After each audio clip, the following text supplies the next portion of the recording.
Last vlog मध्ये तुम्ही पाहिलं की आम्ही कुलधारा व्हिलेज वरून डेझर्ट कॅम्प कडे निघालो. कॅम्पला पोहोचल्यावर आम्ही चेक इन केलं आणि थोडा रेस्ट घेतला आणि निघालो थार डेझर्ट कडे. सनसेट टाइमला डेझर्ट एकदम गोल्डन दिसत होता. व्ह्यू खरंच मेमोरायझिंग होता.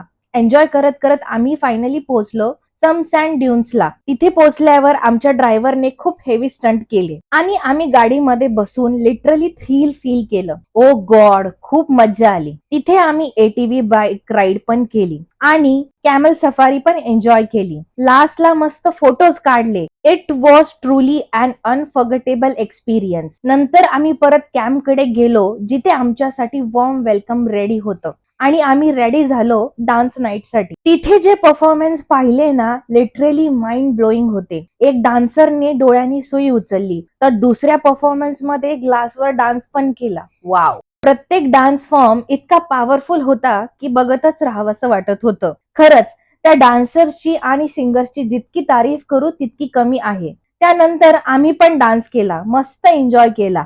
एकदम युनिक एक्सपिरियन्स होता. हे सगळं एक्सपिरियन्स प्रत्येकाने एकदा तरी करायला हवं. फुल व्लॉग मी माझ्या युट्यूब चॅनलवर अपलोड करणार आहे. So don't forget to subscribe to my channel. Link description मध्ये आहे. थँक्यू.